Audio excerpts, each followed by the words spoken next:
legal que cada um está trazendo e que não necessita. Não vem.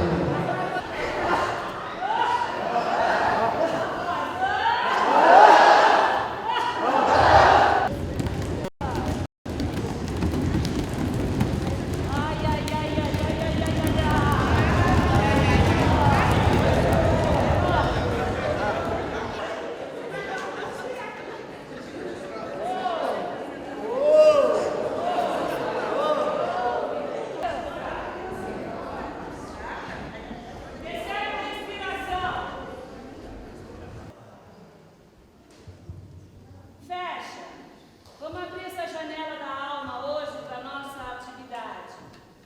Inspira e abre agora. Sobe.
Em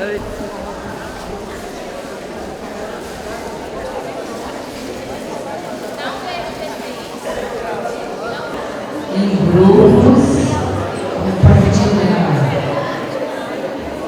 É outra que você foi. Que traz que sentimento foi estimulado neste trabalho.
Eu vou passar aqui alguns slides e a gente vai conversar.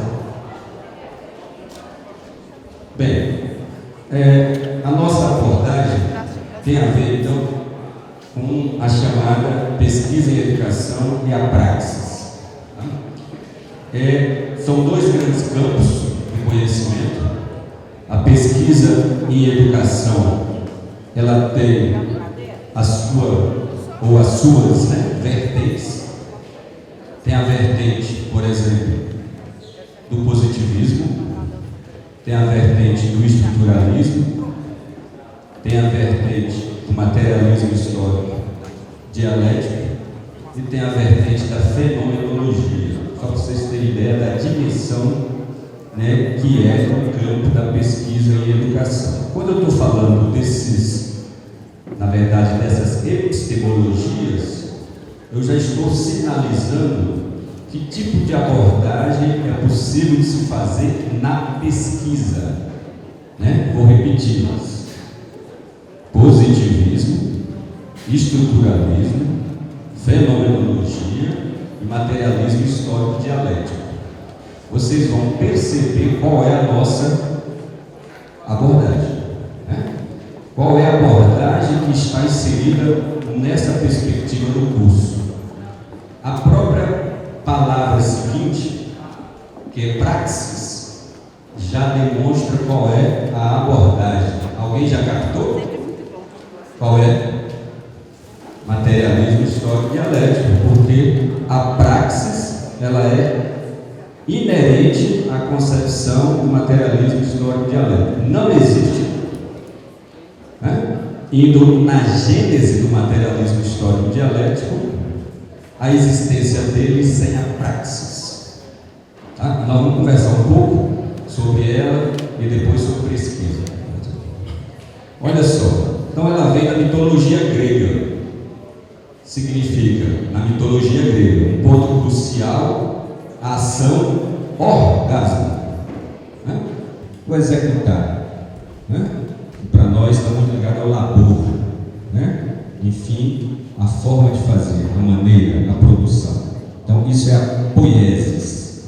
Eu vou centrar mais na praxis, por isso que eu já estou falando da poiesis. E a teoria, da filosofia antiga, diz respeito à busca pela verdade. busca pela verdade. Então a gente já vê uma separação ligada a esses três tipos de concepções, né? E com relação à praxis, e aí o filósofo e teólogo medieval francês, ele ensaiou uma discussão que foi a mais próxima e aceita pela filosofia na época, que é aquilo ali, atividade livre, por meio da qual o ser humano cria e transforma seu mundo histórico e a si mesmo. Então vocês vejam que aí, na filosofia antiga, a gente já está percebendo que diz respeito a uma transformação, né?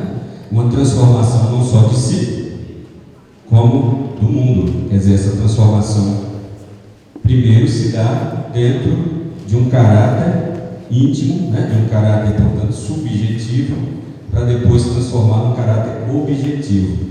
Se você não tem a perspectiva de transformação com você mesmo, você não vai ter essa perspectiva de transformação para os outros, né?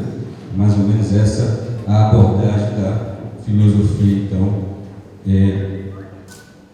antiga. E aí vem o Francis Bacon, né, com essa chave aí: o verdadeiro conhecimento é o que dá fruto na praxis. Ele está exatamente aí, já nos dizendo que o conhecimento ele tem que ter uma ação, uma efetividade, um pragmatismo, uma prática envolvida. Tá? Já está questionando aí, mostrando que aquele conhecimento abstrato, que não tem assento na vida, no cotidiano, na ação, ou na atividade, ou na poiesis, né? Não é um conhecimento verdadeiro, né? Está chamando de verdadeiro, como eu chamei a atenção, que é a base da teoria, né? Da concepção da teoria na filosofia antiga. Tá? Aí, portanto, muitos filósofos conceituaram praxis como um conhecimento aplicado à vida útil. O ser humano não nasceu para apodrecer deitado, mas para fazer coisas. A providência determinou que o ser humano seja ocupado na ação pelas mãos e na contemplação pelo intelecto, de maneira que não contemple sem agir e não haja sem contemplar. Muito bacana esse pensamento de Giordano Bruno. Vocês conhecem o filósofo Giordano Bruno? Aquele que enfrentou a igreja, né? O pensamento, portanto, religioso da época, foi preso, foi para a Inquisição, né? Então, Giordano Bruno ele faz essa relação bastante interessante entre a ação e a contemplação, que não dá para pensar elas dissociadas, né? Ação e contemplação. Vamos ver, Dom Quixote. Cada um é filho de suas obras. Também vocês conhecem a história de Dom Quixote, né? Que enfrentou a monarquia espanhola sozinho, aquela aventureiro, né? E tem esse belo pensamento: cada um é filho de suas obras. Erasmo de Roterdã. Ninguém pode aprender a nadar bem se não deixar de lado a boia salva-vidas. Perfeito, né? Você ficar se sustentando, você está amparado, né? Você está subordinado. Boia salva-vidas aí, né? Então você fica amparado. Então a ideia de nadar bem é nadar sem a boia salva-vidas. Pois bem, então esses pensadores, eles deram uma noção de praxis, então, para o conhecimento, para a ação humana e para a efetivação, portanto, do conhecimento, né? Tem vários outros. A gente poderia aqui estar refletindo sobre vários outros pensamentos, mas esses aí eu resolvi trazer para a nossa reflexão. Aí olha só, na filosofia, como bem colocou o Giordano Bruno, há essa distinção entre o teórico e o prático. Os filósofos quebraram muita cabeça no sentido de disputa mesmo intelectual, para saber se era só o campo da teoria, que tinha fundamento, se era só o campo da praxis, né? Que tinha fundamento, ou a própria poiesis, que de fato sustentava o conhecimento. Então os filósofos ficaram muito, e eles gostam disso, né? Desse tipo de disputa em torno de uma concepção, em torno de um pensamento. Então isso, na história da filosofia, perpassou aí gerações, séculos, né? E nós ainda percebemos isso no campo da filosofia. Portanto, um campo em que trabalhou e trabalha de forma dissociada a contemplação e a ação. Né? A gente vai lá nos socráticos, a gente vê isso. O mundo da contemplação, o mundo das ideias, o mundo do pensamento, da reflexão. Né? Enfim, a gente chega na filosofia com Kant, né, na mesma postura, e com Hegel na mesma postura. Eu estou falando mais dos dois, porque os dois é que vai dar base ao pensamento do materialismo histórico dialético. Marx usou muito o pensamento deles dois para construir o seu. Né? Então eles reforçavam ou determinavam com muita ênfase a contemplação, mais do que a ação. E aí vem a chamada filosofia da praxis. Né? Filosofia da praxis, que vai, na verdade, de encontro, é contrário à concepção anterior de dissociação entre teoria e prática e entre contemplação e ação. Tá?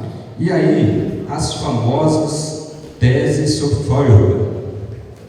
Tá? Só para situar um pouco isso. Feuerbach foi um dos chamados jovens hegelianos. Tá? Hegel representou muito para o pensamento na filosofia. Era reitor na Universidade de Berlim, quando Marx não conseguiu entrar, porque era acirrada a disputa de ideias, de concepção de mundo, e Marx não era bem-vindo por conta das suas teses. Né? Então, é uma disputa realmente ideológica no campo das ideias, do pensamento, e Hegel representava então esse poder que na verdade dava força para o poder monárquico à época, né? A Prússia, né? Que tinha um poder monárquico. Então ele representava esse grupo. Tanto é que se constitui aí os chamados velhos hegelianos, que é um grupo de adeptos, né? Pessoas que comungam das suas ideias, e posteriormente os jovens hegelianos. E aí está Marx, Bruno Bauer, Stirner e Feuerbach. São jovens hegelianos. Qual era o campo de disputa entre os dois grupos? Os velhos hegelianos sustentavam que a sociedade, o mundo, poderia ser explicado a partir da religião, da contemplação, da reflexão. O outro pensava que o mundo poderia, e a sociedade poderia ser pensada a partir da política, da ação, do fazer humano. Né? E eram os jovens hegelianos. Feuerbach se aproximou do pensamento de Marx, tanto é que iniciou o materialismo em Feuerbach. Vou repetir. O materialismo iniciou em Feuerbach. Só que Marx rompeu com Feuerbach a partir dessas teses, porque o Feuerbach ele centrou, a partir do materialismo, a sua explicação da sociedade a partir do campo religioso. Tanto é que tem um livro famoso, e eu indico para a leitura, chamado A Essência do Cristianismo. A Essência do Cristianismo. Tem uma edição que é da Fundação Carlos Gulbenkian, que é de Portugal, mas tem outras edições. Eu conheço essa. Estou falando dessa porque é fácil de encontrar. Carlos Gulbenkian, A Essência do Cristianismo. É a obra mais famosa dele. Tanto é que vários marxistas, por exemplo, como Michel Levy, é especialista nesta obra dele. A obra é grossa mesmo, né? Em que ele traz a concepção de religião numa perspectiva mundana, de entender Cristo, por exemplo, como aquele que age, que transforma, né? Vê como um ser social, como qualquer um outro e tal. Então é por aí que vai Feuerbach na essência do cristianismo. Mas enfim, vou falar mais da obra, que a obra é extensa, né? Então as teses sobre Feuerbach. Quem pegou aí a tese 2. Quem foi? 2, gente, é um romanozinho aí, tá bom? A Márcia. A questão de saber se ao pensamento humano pertence à verdade objetiva não é uma questão da teoria, mas uma questão prática. É na praxis que o ser humano tem de comprovar a verdade, isto é, a realidade e o poder, o caráter terreno do seu pensamento. A disputa sobre a realidade ou não realidade de um pensamento que se isola da praxis é uma questão puramente escolástica. Muito bem, um reforço então, ele está dialogando com o Feuerbach e começa aí. Eu pulei a 1, vou pular algumas. Começamos na 2. O que é essa questão puramente escolástica?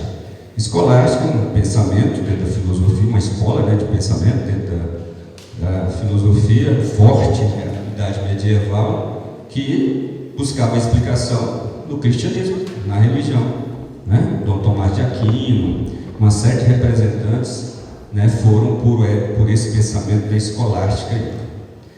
A terceira tese, Demir. A teoria materialista de que os seres humanos são produtos das circunstâncias e da educação e de que, portanto, seres humanos transformados são, portanto, produtos de outras circunstâncias de uma educação mudada, esquece que as circunstâncias são transformadas precisamente pelos seres humanos e que o educador tem ele próprio de ser educado. Já ouviram isso? Já, né? Essa talvez seja a mais famosa no campo da educação, né? Importante até relida.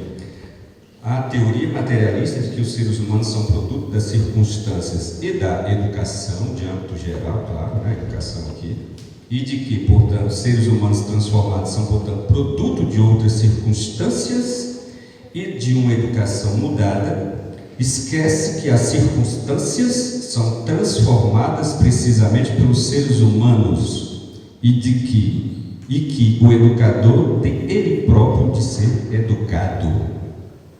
Portanto, Marx está falando aqui, no século XIX, percebendo a não existência disso e reforça, portanto, no diálogo com Feuerbach, a necessidade do próprio educador ser educado, nesta perspectiva de utilização da praxis, né? Um novo modelo, um novo materialismo, porque o velho de Feuerbach, né? Pautado nesta questão, portanto, das circunstâncias que alteram precisamente os seres humanos.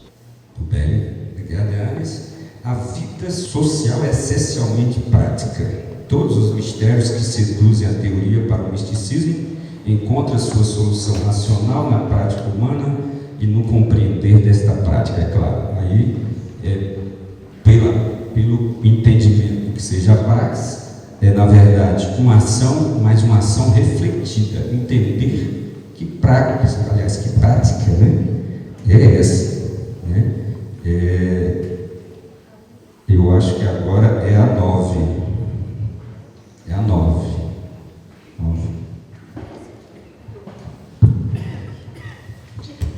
O máximo que o materialismo contemplativo consegue, isto é, o materialismo que não compreende o mundo sensível como atividade prática, é a percepção dos diferentes indivíduos isolados na sociedade civil.